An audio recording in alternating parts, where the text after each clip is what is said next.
I feel so good. I really and truly feel good. What I feel bad about is that Bollywood as I said, is a very very easy target. क्या है कि जैसे सलमान खान है, larger than life image, this that, but he's an actor. For God's sake, he's a performer. He is not a mafia don. He's not a gangster. He's not a politician. कोई मंत्री नहीं है साहब. मतलब बहुत आसान है ना लोगों को, मतलब आप थ्रेड भेज दें, आप ये कर दें, आप वो कर दें. I mean, come on, this is not done. Very frankly, that's what I believe. Not absolutely not done. Very sad. I feel very very sad about that. I mean, the whole thing is such a way that you don't know from where to begin and where to end it. Because yes, episode कहाँ शुरू होता है, कहाँ खत्म होता है, सलमान खान इसमें कैसे इन्वॉल्व होता है, लोग इसमें एंड हाउ उसके बाद एक और भी घटनाएं किस प्रकार से जुड़ता जा रहा है. तो all these things is something, it seems to be a fairy tale, not exactly the way it should be happening. I mean, it doesn't make sense. It doesn't make sense at all. As a journalist, you and I can figure out, यार ये कुछ गड़बड़ है, ये narrative में कुछ, there are lots and lots of missing links. ये links जो हैं वो ठीक नहीं है. तो लिंक्स को डाइवर्ट किया जाने की कोशिश कर रहा है कि ग्राउंड में रियलिटीज कुछ और है. द वे बाबा सिद्दीकी सन जिशान सिद्दीकी ने कहा कि in one word when he tweeted that my father fought for the homes of people, the poor, for the poor, homeless, yes. So that itself gives you a lot of story. And What's that's happening exactly on the what we said that on the very first day when the बिल्कुल. news came. सबसे पहले दिन जिस दिन विजयदशमी वाले दिन जिस दिन खबर आई है, उसी दिन प्रदीप जी, मैंने और आपने ये बात करी. Yes, yes. उसके अगले दिन दोबारा बात करी कि भाई ये गड़बड़ है और ये तो एसआरए का मामला है. सीधी सादी बात है. कुछ मामला कुछ और है, आप उसको फिर बॉलीवुड से के साथ ताल्लुकात करते हैं, फिर सलमान खान बीच में आ जाते हैं, तो वो ब्लैक बक केस जो पुराना है उसको वो आ जाता है.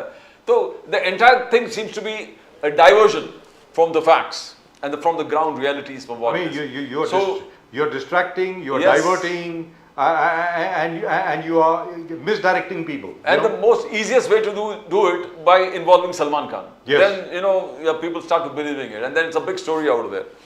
किस प्रकार से हो गया, कब प्लानिंग हो गया, 3 साल पहले प्लानिंग हो गया, 2 साल 3 महीने के, all these things go on, one after the other. Things are being fed, and people are following it, and following it blindly. And I hope people really apply their mind that this cannot be done. और दूसरी चीज़ है जो Lawrence Bishnoi साहब है, एक तो उनका नाम लॉरेंस कैसे है और वो बिश्नोई है. और बिश्नोई कास्ट के बारे में मैं आपको बता दूं, गुरु जाम्बेश्वर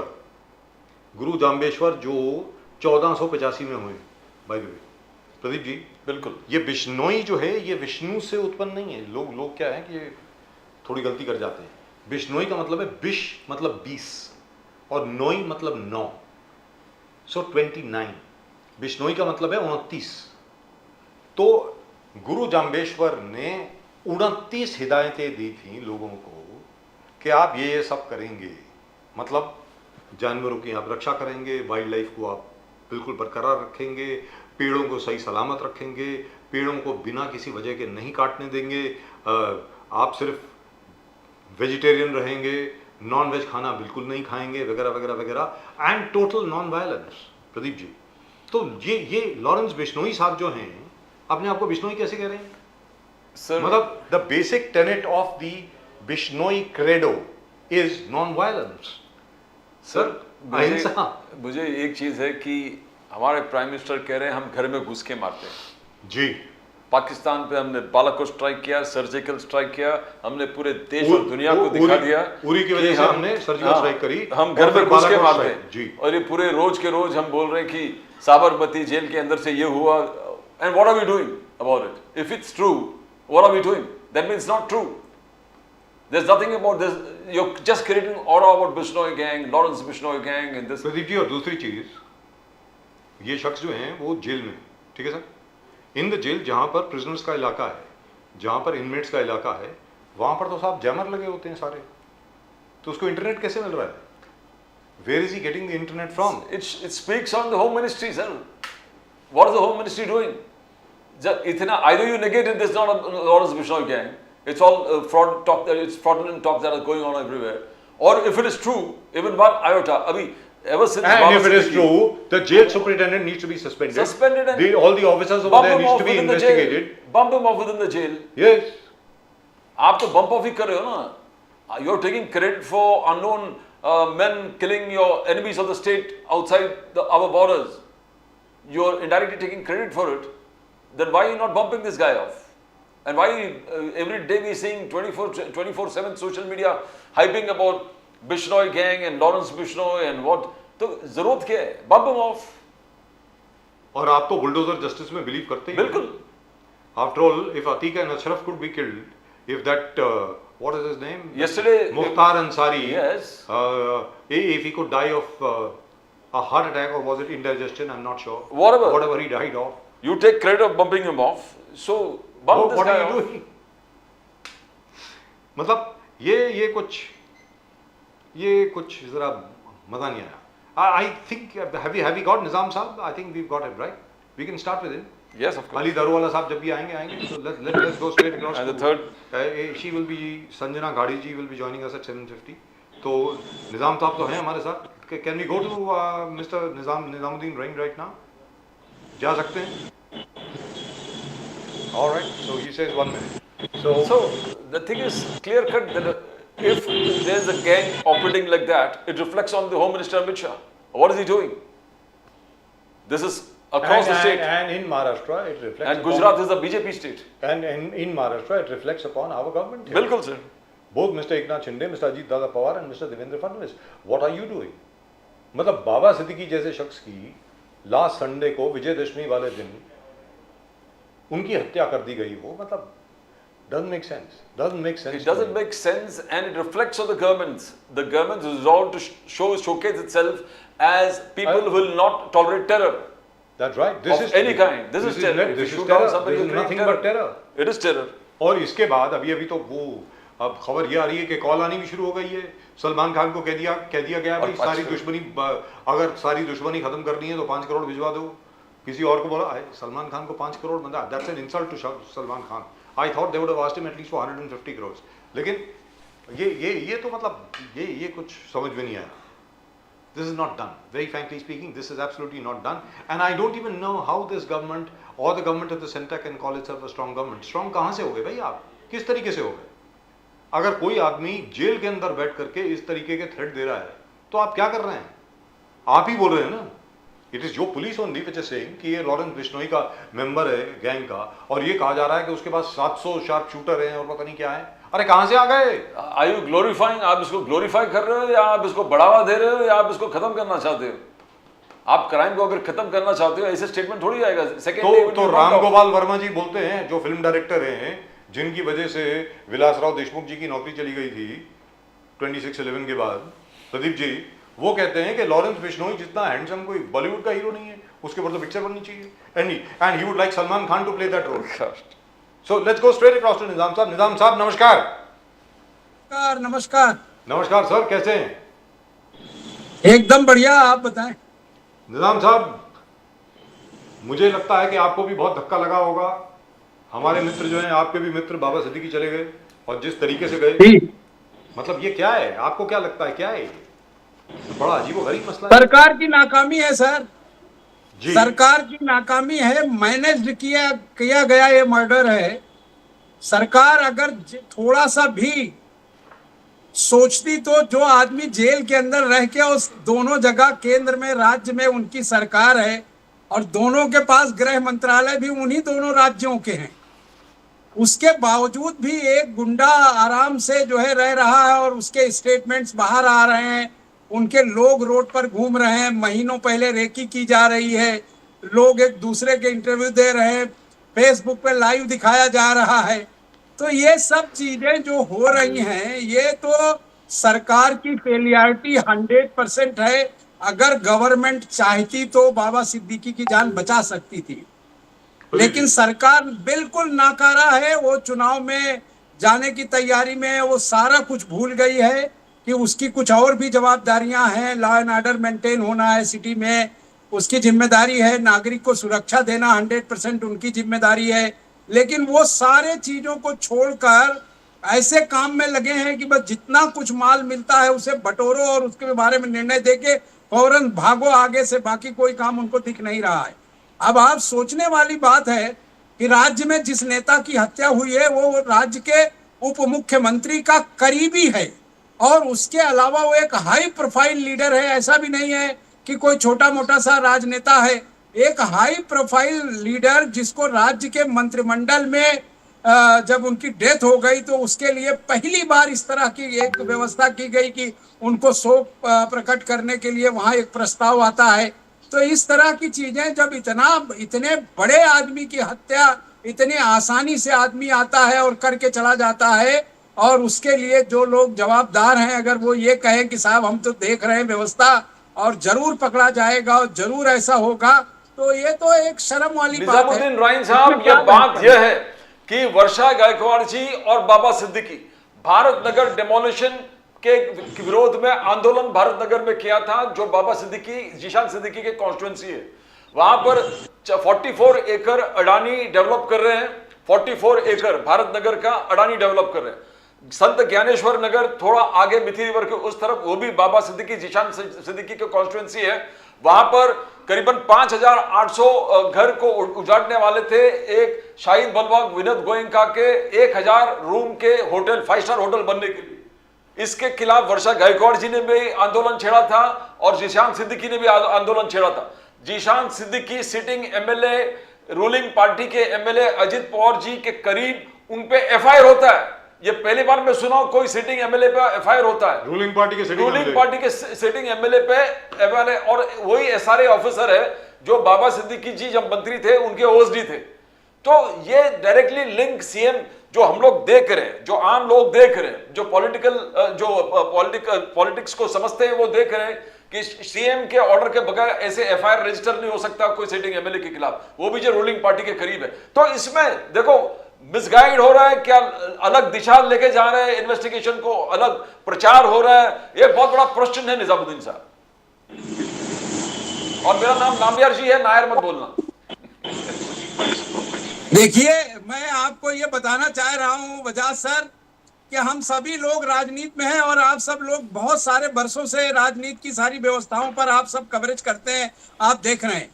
लेकिन इधर 2-5 सालों में जिस तरह से अडानी के लिए सारे कानून बदले जा रहे हैं, जिस तरह से अभी मंत्रिमंडल की जो बैठकें हुई हैं उसमें जो निर्णय आए हैं, वो अडानी को देने के लिए कितनी उतावली है सरकार, किसके कहने पे ये सब किया जा रहा है। इस जमीन पर भी आप देखिए, जिस जमीन का भी आप जिक्र कर रहे हैं कि वर्षा गायकवाड़ ने उस पर आंदोलन किया, बाबा सिद्दीकी आंदोलन कर रहे थे, उनके बेटे चूंकि लोकल विधायक है तो उनकी ड्यूटी बनती है कि वो अपनी जनता के साथ खड़ा रहे।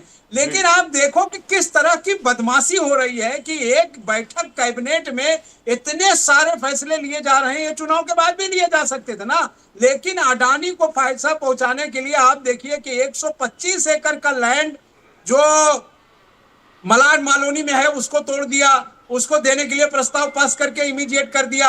120-25 एकड़ की लैंड, आप अगर शिवाजी नगर में अगर आप कभी गए हो तो वहां जो सलाटर हाउसिंग की जगह है वो लैंड उनको अलाट कर दिया गया, मदर डेयरी की लैंड अलाट कर दी गई, कुर्ला की लैंड अलाट कर दी गई, यहां तक कि वो जो जहां कचरा डंपिंग ग्राउंड की जगहों पर भी रिजर्वेशन हटाकर वो जगहें भी अगर अडानी को दे रहे हैं, जिससे अच्छा एक लाइन का प्रस्ताव पास करो और पूरी मुंबई का मालिक अडानी के बना के बाकी सबको जेल भेज दो।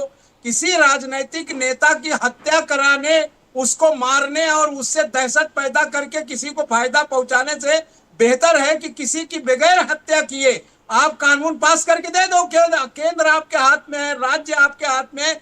जिस तरह के फैसले लिए गए हैं, जिस तरह के फैसले पिछले 5 दिनों में हो रहे हैं, ये महाराष्ट्र की तारीख में कभी नहीं हुआ।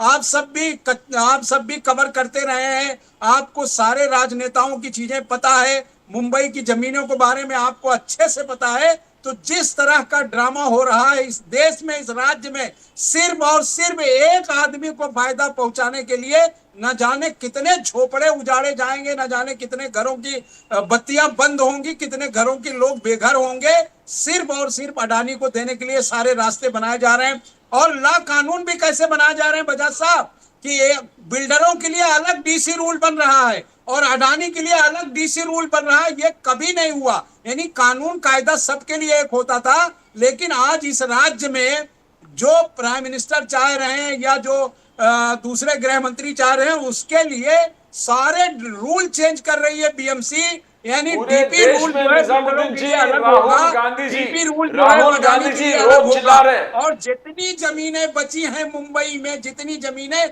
वो सब जो है चुनाव तक सारी जमीनें अडानी को दे दी जाएंगी। इससे बेहतर है मुंबई दे दो, सारा कब्जा उनको देकर सारे नेताओं को जेल भेज दो, झगड़ा खत्म।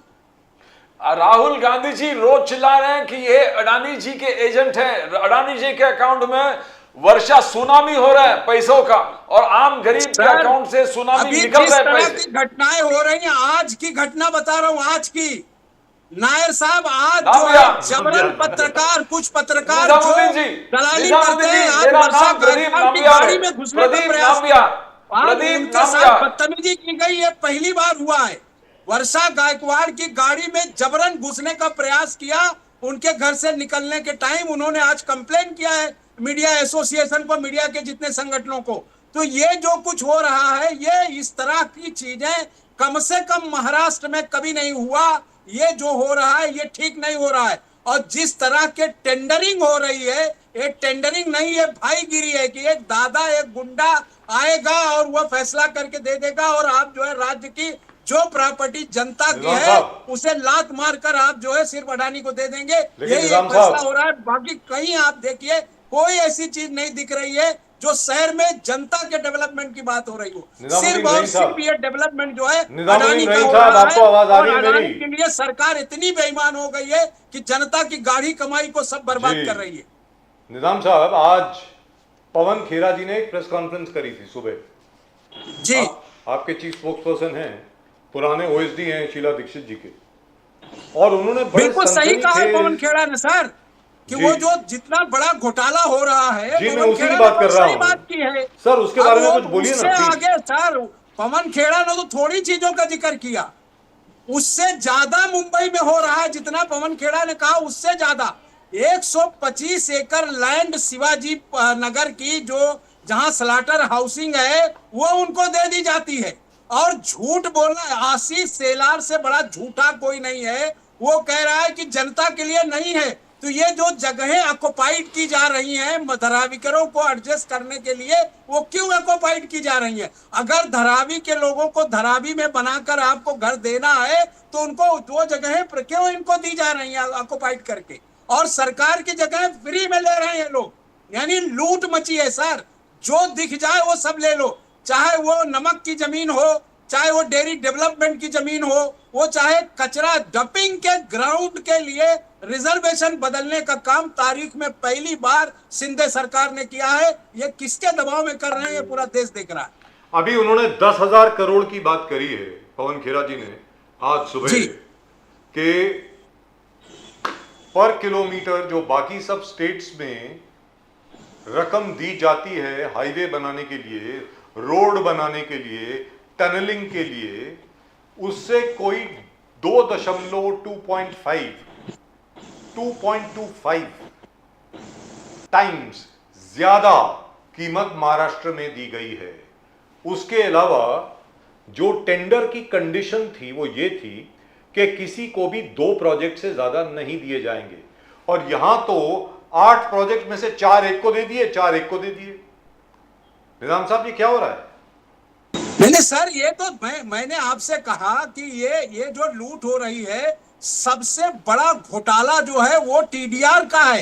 यानी टीडीआर का जो सिस्टम है जो आज तक होता आया है, उसको भी ये लांघ गए, उसकी मर्यादा को ये लांघ गए, और उस टीडीआर के चक्कर में लोगों को ये बर्बाद कर रहे हैं। अभी इनको दिख नहीं रहा है। और जिस डेवलपमेंट की सर ये बात कर रहे हैं, आपने देखा होगा 3 दिन पहले मुंबई के बड़े अखबारों में एक न्यूज है, बड़ी न्यूज की 40,000 करोड़ पैसा जो है ठेकेदारों ने जो काम किया है उसको देने के लिए इनके पास पैसा नहीं है। तो इस तरह का घोटाला कराकर लोगों का की ध्यान हटाने का काम कि किसी तरह बेईमानी करके सत्ता आ जाए, और ये सारा कुछ सिर्फ एक आदमी के लिए कर रहे हैं सर। अगर ये महाराष्ट्र की जनता के हित के लिए करते कि इससे महाराष्ट्र की जनता का हित होगा, इससे महाराष्ट्र की जनता को रोजगार मिलेगा, तब तो बात समझ में आती है सर। महाराष्ट्र की सारी इकाइयां धीरे धीरे गुजरात शिफ्ट हो रही हैं और ये खाली हो जाएंगे। ये इनके जो तिकड़ी यहाँ आप दिखा रहे हैं अभी, ये तिकड़ी को बाद में हाथ मलने के अलावा कुछ नहीं मिलने वाला, क्योंकि तब तक वो लूट कर जा चुके होंगे। ये लूट जो है अंग्रेजों से भी खतरनाक है। आप डर गए निजामुद्दीन जी, आप डर गए लाड़की बहन स्कीम से, आप डर गए बीएमसी के बोनस दे दिए, बीएमसी के एम्प्लॉयज को, स्टेट गवर्नमेंट एम्प्लॉयज को बोनस दे दिए, सेंट्रल गवर्नमेंट को डीए के हिसाब से इंक्रीज ऑफ इन्फ्लेशन उसके हिसाब से उनको पैसा दिया गया।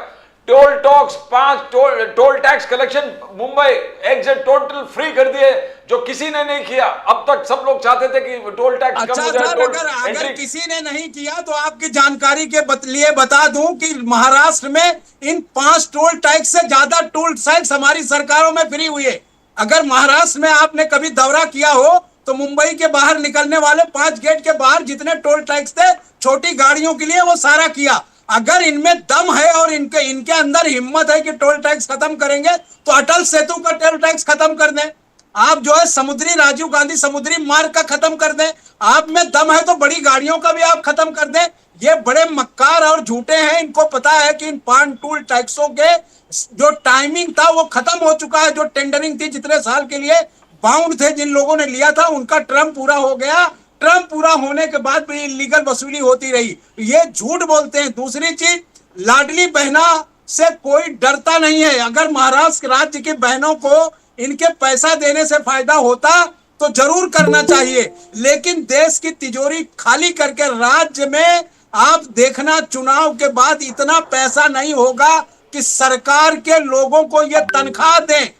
आपको याद होगा बजाज सर कि 94,000 करोड़ जो एफडी थी बीएमसी की, इन 5 सालों में मुंबई के सुशोभीकरण के नाम पर बीएमसी की सारी एफडी तोड़ के वो सारा पैसा लूट चुके हैं। आप देखिए कि पैसा कहां से आएगा, ये भी आपको समझेगा। ये सिर्फ बेवकूफ बनाने का काम है। और ये सारे निर्णय सिर्फ 3 कैबिनेट में हुए हैं।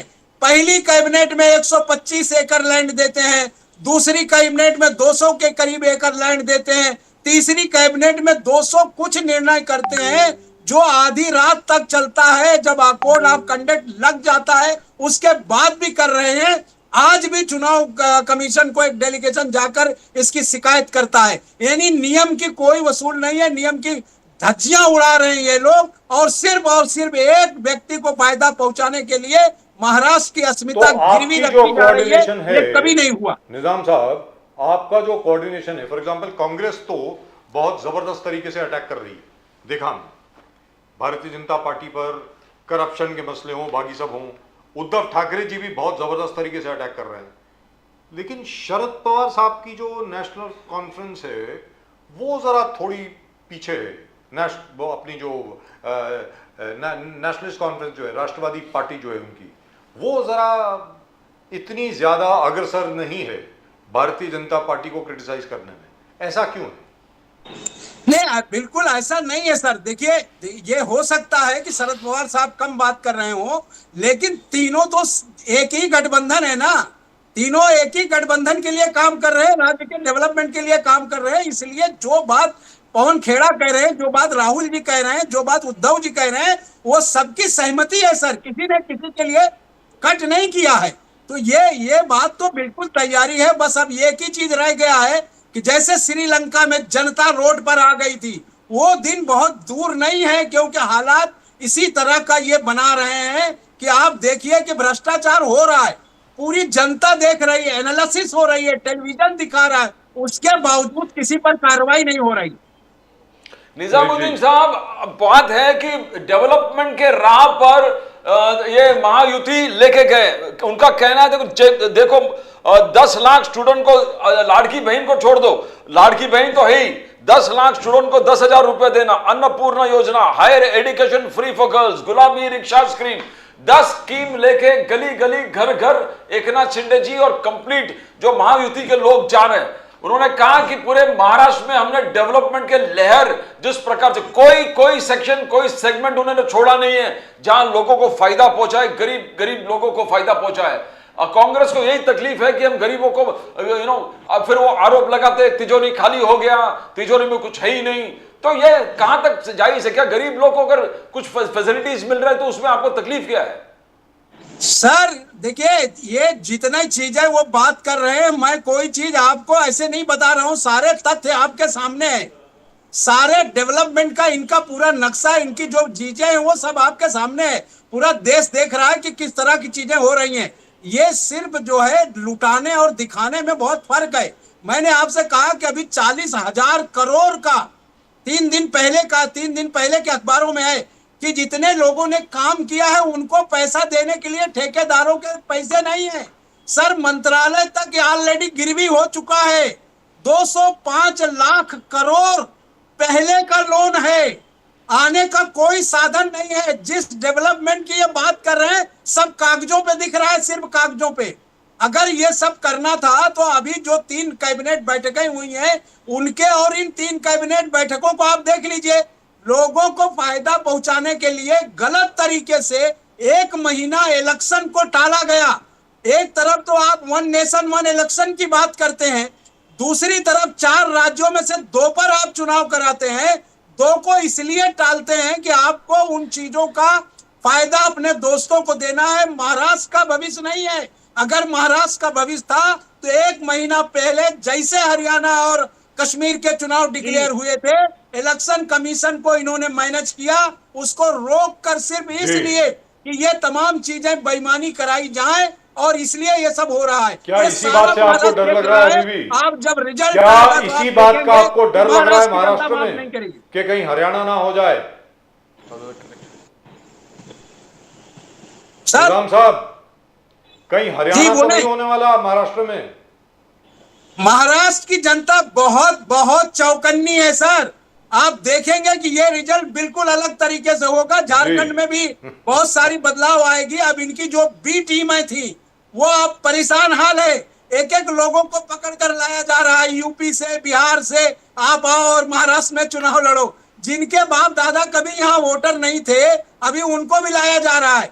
पहली बार बड़े पैमाने पर आरएसएस के दबाव में माइनॉरिटीज के एरियाज के वोट डिलीट किए जा रहे हैं। इसकी शिकायत कंप्लेन बाकायदे की गई है। एक नया माइनॉरिटीज के बात माइनॉरिटीज को क्या ये बार महाविकास अघाड़ी न्याय देंगे? गए बार महाविकास अघाड़ी ने एक भी मुसलमान को टिकट नहीं दिया था लोकसभा में। क्या इस बार नसीम खान, अलग अलग जो नेता हैं माइनॉरिटीज के, उनको कुछ ना कुछ टिकट दिया जाएगा? ये बात आप उनसे भी पूछ सकते हैं कि गुजरात में मुसलमानों का क्यों नहीं दिया। क्या देश के संविधान में गुजरात में उनको टिकट देना नहीं चाहिए था? उन्होंने तो एमएलए में भी टिकट नहीं दिया। जो 1-2 उनके पास थे उन्होंने सफाया कर दिया। हमने हमारे पास जहां ताकत थी हमने राज्यसभा महाराष्ट्र से मुसलमान को टिकट दिया। ऐसी बातें नहीं है। हमारा सिचुएशन, क्योंकि हम 3 लोगों के साथ जुड़े थे, इसलिए हमारी सिचुएशन थी कि हमें करना चाहिए। और इस बार हमारी तीनों पार्टियां बड़े पैमाने पर माइनॉरिटीज को देंगी। संजना घड़ी जी नमस्कार। ये बेईमानी चलने वाली नहीं है। संजना जी नमस्कार। अली दारवाला साहब नमस्कार, welcome to the show.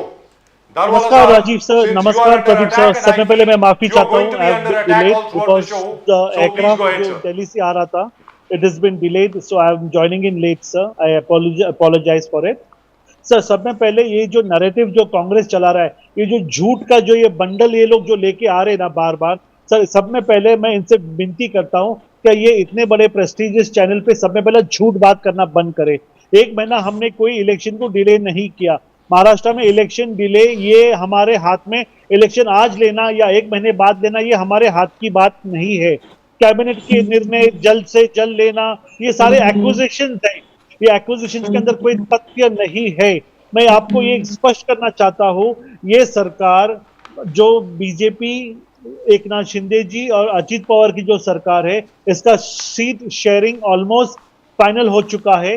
Parliamentary board की मीटिंग दिल्ली में हो रही है। We have got only 20-25 days. You will see a runaway success. क्योंकि ये जो स्ट्रैटेजीज इन्होंने जो हमें एक झूठे बातों से घेर के इन्होंने जो हमें अगवा और इन्होंने जो हमें चौकन्ना किया है, वो सारे मिस्टेक्स को हम लोग जान चुके हैं और वो मिस्टेक महाराष्ट्र में और झारखंड में रिपीट नहीं होएगा। You will be surprise ticket ऐसे लोगों को दिया है जिसका दूर दूर से पॉलिटिक्स के पी से भी कोई लेना देना नहीं है, जो ग्राउंड में जाके आम जनता के साथ, आम जनता के विषय को, आम जनता के सब्जेक्ट को लेकर उनको निवारण देने में जो लोग सक्षम है उन्हीं को टिकट दिया जाएगा। Ali Darwala Sahab, you have been accused of massive corruption by the Congress. Mr. Pawan Khera held a press conference this morning and he gave statistics with regard to all the tenders which have been given out, especially for highways and roads. How the rates of Maharashtra are 2.5 times more than other states. BJP ruled states. जो BJP ruled states में आपने जो वही highway बनाने के लिए जो पैसे दिए हैं, यहां पर 2.5 गुना आप ज्यादा दे रहे हैं। नंबर 1। नंबर 2, जहां तक अडानी जी का सवाल है, हर चीज उठा करके, जैसे उद्धव ठाकरे जी ने अभी भी कहा कि हर चीज उठा करके आप अडानी जी को दे रहे हैं, अब सॉल्ट पैन लैंड भी आप अडानी जी को दे रहे हैं। दारूवाला साहब ये क्या है, जरा बताएं please. Exactly, answering to your questions step by step, आप जो बोले ना 2-2.5 का 2.5 टाइम। साहब आपके पास आ रहे हैं, एक सेकंड दारूवाला साहब को बोलने सर सुनिए, चिल्लाने के बाद सर आप अकेले बोल रहे थे इतनी देर तक। आप सर सुनिए, जी दारूवाला साहब आप सर सुनिए, 2.5% ये जो आप कह रहे हैं 2.5 टाइम जो रेट ज्यादा है सर, महाराष्ट्र के अंदर cost of labour, cost of living, cost of water, cost of electricity, ये अन्य राज्यों से बढ़कर महाराष्ट्र में बहुत ज्यादा है। इसके पैरामीटर्स जो है ये ट्रांसपेरेंट ऑनलाइन है सर। इनका एक ही काम है, अक्यूज करो और भाग जाओ, और फिर हम पागल जैसा बीजेपी वाले इसका स्पष्टीकरण देते रहते। Now we don't even believe in giving any clarification to this lies. हम लोग काम करने में हम लोग इच्छुक है, हम लोग हमारा काम करते रहेंगे। जो क्वालिटी के रोड्स है, ये जो बोल रहे कि कॉफर्स एम्प्टी है, या पे कॉन्ट्रैक्टर्स का पेमेंट नहीं हो रहा है सर, सारे करप्ट लोगों को यहाँ पे रेड टेप लगाया गया। ये जो 1-2 इंसिडेंट्स हुए जहाँ पे कॉन्ट्रैक्टर्स ने सब स्टैंडर्ड काम किया, उनको they will be held accused, they will be held accountable. Sir ये कॉन्ट्रैक्टर्स काम किया, पैसा लिया, यहाँ पे अपना राहुल गांधी जी का पंचनामा नहीं चलेगा। राहुल गांधी जी ने पंचनामा दिया है महायुति करप्शन। बोले विधायक खरीदने का 50 करोड़ रेट कार्ड 50 करोड़ विधायक खरीदने का, 1 करोड़ कॉर्पोरेटर खरीदने का रेट है, सीनियर ऑफिसर का ट्रांसफर 1 करोड़, ये रेट कार्ड है आपका। जिला परिषद का सिविल सर्जन का ट्रांसफर 25 लाख, तलाती के paper leak, paper exam paper चाहिए उसका 15 लाख, और आपने ग्रुप डी जो सबसे कमजोर वर्कर है, एम्प्लॉय है, ग्रुप डी का जॉब का भी 7 लाख का रेट कार्ड है। तो राहुल गांधी जी, कांग्रेस ने आपका महायुति करप्शन का पंचनामा निकाला है, दारूवाला साहब, रेट कार्ड छाप दिया है। How you going to react? शायद बिल्कुल ये रेट कार्ड शायद वो पब्लिश कर देने में देखना चाहिए था, वो कांग्रेस के लेटर हेड पे तो नहीं है सर। ये तो उनके टाइम में ये सारे धंधे होते थे, खाओ खिलाओ। ये जो है ना सर, कांग्रेस का फंडा है सर, कांग्रेस का एजेंडा है। यहाँ पर ये हमारी जो सरकार है, ये सरकार में ऐसे कोई भी काम होते नहीं है। और ये जो बोले ना एमएलए का ये रेट, विधायक का ये रेट, गवर्नमेंट ऑफिसर का ये रेट, सर हमारी तो पार्टी छोड़ छोड़ के सब शरद पवार में जा रहे। ये जितना कचरा यहाँ पे जो अक्यूमुलेट किया था ना नेताओं का, ये तो सब चले गए। यहाँ पे अभी तो सिर्फ निष्ठावान कार्यकर्ता बचे सर। यहाँ पे तो ऐसे कार्यकर्ता बचे हैं जो संघ में से ग्राउंड लेवल पे काम करने वाले, उनको टिकट दिया जा रहा है सर। तो ये जो रेट कार्ड है, ये जो कॉर्पोरेटर लो, एमएलए लो, एमपी लो, इसकी हमें कोई आवश्यकता नहीं है। हमारा cadre largest political party in the world है सर। हमें एक खरीदने की और तोड़ने जोड़ने की हमें कोई भी रुचि नहीं है। कॉन्फ्रेंस हुई थी, उसमें देवेंद्र फडणवीस जी और अजीत दादा पवार दोनों के दोनों बड़े उदास दिख रहे हैं, सिर्फ तोते उड़ रहे हैं शक्ल से। दारूवाला साहब ये क्या है? Exactly, he should be looking happy. The only person, by the way, who's looking very happy is Eknath Shinde. Eknath Shinde साहब has achieved his life's ambition and he is doing whatever he wants. ये देखिए, ये शक्लें देखिए sir, आपके screen पर हैं, देख सकते हैं अभी। देवेंद्र फडणवीस जी और अजीत दादा पवार दोनों बेचारे इतने उदास दिख रहे हैं, कहने की हद नहीं। देवदास वाली शक्ल बना रखी है सर, क्या कर दिया आपने? Rajiv sir, your analysis are pinpoint accurate. Sir, Eknath Shinde ji is a very tall Maharashtrian leader. Maratha का उनको बैकिंग है। जो आज महाराष्ट्र में जो यहाँ पर जो स्टीयर उन्होंने कहा है, किया है, he is a very tall and a very respectable and a commendable leader. और जो यहाँ पर आपके चैनल पे, बाकी दूसरे चैनल्स पे, सर 1 सेकेंड, जो अजीत पवार जी को ट्रोल किया जाता था, अजीत पवार जी को 86 सीट दिया है सर। यार यहाँ पे एकदम कॉन्फिडेंस के साथ मैं कहता हूँ 40 odd seats Ajit Pawar ji, 110 odd seats BJP and 70 to 80 seats Eknath Shinde ji लाकर ये गवर्नमेंट 24 तो सर डेज पहले मशीन हैक कर दी गई है क्या? देखिए सर, 24 to 34 डेज के अंदर सर हम ईवीएम लोग वापस को पहले सरकार में प्रोग्राम कर बनने दिया जा क्या? रहे हैं। मतलब are you talking about Maharashtra और somewhere else? Sir Maharashtra sir, Rajiv sir, you will be अरे, सरप्राइज। दारू वाला साहब ने तो बता दिया कि 200 सीटें आ राजीव सर रही हैं लिसन ना, उनकी। राजीव सर मैंने आपको काउंटर नहीं किया। आप हरियाणा के टाइम में बोले भाग गए, टूट गए। I just kept quiet and I smiled, but this time in Maharashtra I am working on the grassroot level. You must have seen I am not available sir. Maharashtra में यू टर्न हो We चुका thank you for है। making yourself available, sir. So nice of you. Sanjana ji अब आप बताएं, दारूवाला साहब जो BJP के हैं, माइनॉरिटी सेल के हेड हैं, उन्होंने तो कह दिया सीधी सादी बात है। जहां तक के एनडीए का सवाल है, यानी देवेंद्र फडणवीस, अजीत दादा पवार और एकनाथ शिंदे साहब, 200 सीट से ज्यादा आ रही है उनकी। आप तो मतलब 100 भी नहीं क्रॉस कर पाएंगे। संजना जी बताएं, प्लीज बोलिए। संजना जी जरा जोर से बोलें प्लीज। मेरा आवाज आ रहा है? यस, आ रही है, आवाज आ रही है आपकी, बोलिए। दारू वाला सर ने तो और बहुत सारी चीजें यहाँ पे अभी कही। उन्होंने ये भी कहा कि भाजपा अभी सक्षम है, अपने लोगों को टिकट दे रहे। आपने बोला, मैं वही बताऊंगी कि उस दिन देवेंद्र जी का चेहरा क्यों उदास था। वो मी पुनः येईन करके अभी पुनः मुख्यमंत्री एकनाथ शिंदे जी आ रहे हैं क्या? वो जो ऐड डाल रहे हैं, उनके बेटे ने अभी ट्वीट किया है। तो ये सब चीजें क्या है और बीजेपी का एजेंडा क्या है, वो एक जगह पे अमित शाह जी बता रहे हैं कि अभी हम लोग बैसाखियों के साथ लड़ रहे हैं, लेकिन 2029 में भाजपा स्वतंत्र लड़ेगी। तो इसका मतलब क्या समझे पॉलिटिकल पार्टियां और हम जैसे लोग? इसका मतलब क्या है कि आपका नियम वही है क्या, जिनके साथ जाओ उनको खत्म करो और आगे बढ़ो? तो ये जो चीज है यहाँ पे, ये सोचने वाली बात है आपके एजेंडा की। संजना आप भले जी, कुछ भी कहे, आज भाजपा के जो निष्ठावन कार्यकर्ता है उनकी अवस्था बहुत ही बेकार है। महाशक्ति के नाम से आपने शिवसेना फोड़ी, आपने अजित दादा पवार को अलग लेके शरद पवार जी की राष्ट्रवादी को अलग कर दिया। लेकिन फिर भी लोकसभा के चुनाव में महाराष्ट्र की जनता जो किसी भी हालत में अपना स्वाभिमान छोड़ने के लिए तैयार नहीं है, या छत्रपति शिवराय जी का नाम लेके जाने वाली ये जनता गद्दारी और गलत चीजें सहन नहीं करेगी, ये उन्होंने फिर से एक बार लोकसभा के चुनाव में दिखाया है।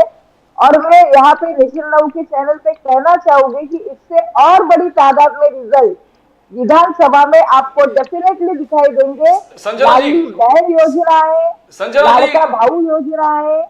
संजना जी, एकनाथ शिंदे जी का कहना है कि एकनाथ शिंदे सेना का कहना है कि आपने बाला साहब ठाकरे जी का विचार एकनाथ जी लेके जा रहे हैं। उन्होंने कहा 2.5 साल पहले फेसबुक सरकार चल रहा था, उद्धव जी फेसबुक से देश को चला रहे थे, फेसबुक लाइव से देश, सोशल मीडिया के माध्यम से। ये एकनाथ जी बाला साहब ठाकरे जी का विचार लेके सरकार आपके घर के द्वार के ऊपर आ रहे, ये बाला साहब ठाकरे जी का सपना था, ये एकनाथ जी आगे लेके जा रहे हैं। फील्ड में रह के गरीबों के घर में जाने वाले एकनाथ जी, तो कैसे, तो एकनाथ शिंदे जी का कहना कि बाला साहब ठाकरे जी का विचार एकनाथ शिंदे जी लेके लोगों के घर तक पहुंच रहे हैं, तो कैसे लाड़की बहन हो गए, अलग अलग आप toll free, Mumbai toll free कर दिया, फिर जो 10,000 बच्चों को देने वाली स्कीम है, हायर एजुकेशन, तो बीएमसी वर्कर्स को बोनस देने वाली बात है। बाला साहब के विचार एकनाथ जी ने रखा है। संजना जी, एकनाथ जी का कहना है। बाला साहब ठाकरे जी के विचार के लिए वो बीजेपी के साथ गए, ऐसा भी उनका कहना था। राष्ट्रवादी के पास गए, क्या बोलते हैं उसको, गिरवी रखा हुआ धनुष्यबाण छुड़ाने के लिए वो गए, ऐसा बोले। उसके बाद अजित दादा जी को ही साथ में ले लिया, तभी वो कुछ नहीं बोले। फिर बोल रहे हिंदुत्व के लिए हम लोग बीजेपी के साथ गए। फिर अभी इद्रिस नाइकवाल जैसे जिन्होंने वंदे मातरम का विरोध किया था, उनको आमदार की अभी एमएलसी दी, उन्हें राज्यपाल नियुक्त, तो अभी उनका हिंदुत्व कहा गया, ये पूछने वाली बात है। अभी आप बोल रहे लाडकी बहन योजना, हम कहते हैं मतांची झाली कडकी लोकसभेला आणि यांना आठवली बहन लाडकी, गरीब की थाली में पुलाव आया, देखो देखो तो चुनाव आया। तो ये सारी योजनाएं हैं। ये देखिए लाडली बहन से 1500 रुपया बहन के खाते में डाल रहे, लेकिन बड़ी महंगाई के साथ तेल के भाव, आटे के भाव, दूध के भाव, हर चीज में इतने भाव उन्होंने बढ़ा दिए कि विजय जी के जेब से 15,000 ज्यादा जा रहे हैं, उसके बारे में कोई क्वेश्चन नहीं हो रहा है। 25-50 हजार के जॉब जो मेरे बच्चों को मिल सकते थे, हमारे भाइयों को बहनों को मिल सकते थे, टाटा एयरबस का प्रोजेक्ट रहे, वेदांता फॉक्सकॉन रहे, वर्ल्ड पार्क रहे, मेडिकल डिवाइस पार्क रहे, कॉटन कॉर्पोरेशन रहे, आरबीआई का प्रमुख ऑफिस रहे, यहाँ का बंदर रहे, जेएनपीटी का हर चीज में, कावाशिवा बंदर, हर चीज में यहाँ का जो मुंबई की शान थी वो हर चीज यहाँ से उठा के ली जा रही है। तो संजना जी ये बताएं, उठा के ली संजना जा जी, रही है। संजना जी तो ये बताएं, आपके मुताबिक दारूवाला साहब ने तो अपना हिसाब बता दिया, 1500 रुपए लो, इसमें खुशी मनाओ, तो ये संजना जी, रेवड़ी है, ये रेवड़ी ही है जो इलेक्शन के टाइम में बांट के उनको खुश करने की कोशिश की जा रही है। किसानों को रात को देखिए, रात बिजली मुफ्त दी, लेकिन कभी संजना जी आपको मेरी आवाज आ रही है? रात की बिजली, रात को कौन सा किसान काम करने को जाता है खेत में? I don't think she can hear me. Sanjana ji can you hear me please? आपसे सवाल ये है, दारूवाला साहब ने तो बता दिया कि भारतीय जनता पार्टी के नेतृत्व वाली एनडीए को 200 से ज्यादा सीटें मिलने वाली हैं। आपके मुताबिक एमडीए को कितनी मिलेंगी? लोकसभा में ये क्या कर रहे थे, अब की बार 400 पार। लोकसभा में भी ये बहुत हवा कर रहे थे, अब की बार 400 पार। क्या हुआ इनका? तो इनके बारे में जो बोलना है जनता बोल देगी सर, इनको क्या आंसर देना है? अभी तो हम चाहते थे, गए 2.5 साल से थे, कभी ये इलेक्शन आया, ये सामने आया है, अभी हो जाएगा दूध का दूध और पानी का पानी। जी वही लोग हैं जो अब की बार 400 पार कह रहे थे। ये यही लोग हैं जो संविधान बदलने की बात कर रहे थे और आज संविधान मंदिर बांधने की बात कर रहे हैं हर जगह पे। निजाम साहब, निजामुद्दीन साहब, दारूवाला साहब बोलते हैं 200 से ज्यादा आएंगी एनडीए की। बोलिए। फेसबुक से उद्धव ठाकरे सरकार चला रहे थे, भारत के प्रधानमंत्री ने देश के सारे मुख्यमंत्रियों का सर्वे करके एक नंबर पर उद्धव ठाकरे को दिया। या तो फिर प्रधानमंत्री झूठे हैं या तो ये झूठे हैं। तो आप इनको बताइए कि वो जो दौर था कोविड का, उसमें भी उस आदमी ने निकल कर काम किया। पूरे हिंदुस्तान ने एक नंबर का मुख्यमंत्री चुनने का अधिकार खुद प्रधानमंत्री ने दिया। तो इससे बड़े बेईमान और कोई नहीं हो सकते कि इनके यहाँ जो बेईमानी करके बाहर से आए और इनको माल दे दे, वो सीधा हो जाता है। कल नायडू का फैसला आ गया, जिस केस में प्रधानमंत्री ने नायडू को जेल भिजवाया था। कल जब नायडू इनको सपोर्ट कर रहे सरकार में, तो कल उनका पूरा ईडी का केस खत्म कर दिया। तो सारे बेईमानों की जड़ इनके यहाँ है और सारे पापियों का गढ़ इनके यहाँ है। तो ये झूठी बातें करके लोगों को सिर्फ धोखा दे सकते हैं। उद्धव ठाकरे का कार्यकाल शानदार रहा है, शानदार कार्यकाल। ये महाराष्ट्र की जनता स्वयं कहती है। ये बेईमानों की सरकार चला रहे हैं और इलेक्शन के बाद इनकी जगह कहां है इनको खुद पता है। निजामुद्दीन जी, आप हमेशा डेवलपमेंट और प्रोग्रेस के खिलाफ है। बीजेपी ने 10 उदाहरण दिया। आपने अटल सेतु के खिलाफ आप थे, आपने डिले कर दिया। आपने सीलिंग जो नदियों को जोड़ने वाले काम है उसको आपने डिले कर दिया। आर्टिकल 370 के खिलाफ थे, राम मंदिर के खिलाफ थे, स्वच्छ भारत के खिलाफ थे, वक्फ बोर्ड रिफॉर्मेशन में उसके खिलाफ है, वन नेशन वन इलेक्शन उसके खिलाफ है, अब अलग अलग जो विकसित भारत के खिलाफ है। तो आपने जो भी प्रोग्रेस है उसके खिलाफ है आप, निजामुद्दीन जी। पहले ही हमारी अघाड़ी सरकार ने सारे छोटे छोटे टोल टैक्सेस जो महाराष्ट्र के अलग अलग जिलों में थे उसको खत्म करने का काम हमारी सरकार ने किया। इन्होंने आज चुनाव आ रहा है इसलिए दिखाने के लिए आखिरी मिनट में 5 टोल टैक्स दिखा रहे हैं, खत्म कर दिया। दम है तो अटल सेतु का खत्म करके दिखाओ, दम है तो राजीव से जो सागरी पुल है उसका खत्म करके दिखाओ, तब समझ में आया कि आपके पास डेवलपमेंट है। आपने बीएमसी के पैसे तक को खा लिया, डेवलपमेंट के नाम पर जमीनें अडानी को बेच रहे हो, और जो जमीनें जो मुंबई के डेवलपमेंट के लिए थी आप जो है 2 गुजरातियों को गिरवी कर रहे हो, दान दे रहे हो। महाराष्ट्र की अस्मिता को तबाह कर रहे हैं ये लोग। ये झूठे हैं, तो पहले भी ये झूठे ही थे जी। लेकिन निजाम साहब आप ये बताइए कि आपके मुताबिक, आपकी कैलकुलेशन के मुताबिक, जैसे हरियाणा में एक कैलकुलेशन थी कि हर बच्चे को यह मालूम था कि कांग्रेस की सरकार आ रही है। देखिए, महाराष्ट्र में भी वैसी कांग्रेस बात की चल रही सरकार है। वहां आई आप जितने ट्रेंड थे चुनाव के, आप उसको देखिए। 2:30 बजे के बाद इलेक्शन कमीशन ने अपनी वेबसाइट बंद कर दिया। पूरे देश को इस बात के लिए चिंता थी कि ये गलत काम हो रहा है। 20 से 24 सीटों पर मशीनें बदली गई, ये पूरा देश देखा।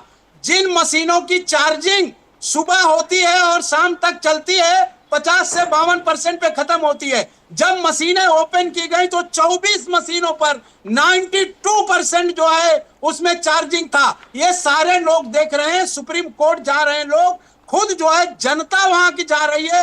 हरियाणा की जनता हैरत में है कि हमने वोट दिया नहीं तो ये बदलाव कैसे हो गया। ये सारे लोग देख रहे हैं, इसमें पार्टी का मुद्दा नहीं है, इनके बेईमानी का मुद्दा है। इनके पास बेईमानी के अलावा कुछ नहीं बचा था।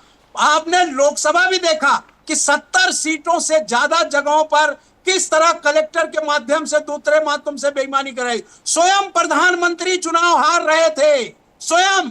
ये देश की तारीख में पहला लोकसभा चुनाव था कि प्रधानमंत्री ट्रायल दिखा रहा था मीडिया कि प्रधानमंत्री हार रहे हैं। तो ये झूठी बातें करके, लोगों को धोखा देके, उनका ट्रेंड बदलवा के इलेक्शन कमीशन को मैनेज करके कर रहे हैं। क्यों नहीं इलेक्शन कमीशन ने उसी मिनट उनको सारे रिजल्ट अपडेट क्यों नहीं किया, जबकि लोग मीडिया को पहले आ रहा था खबर और इलेक्शन कमीशन के पास व्यवस्था नहीं थी।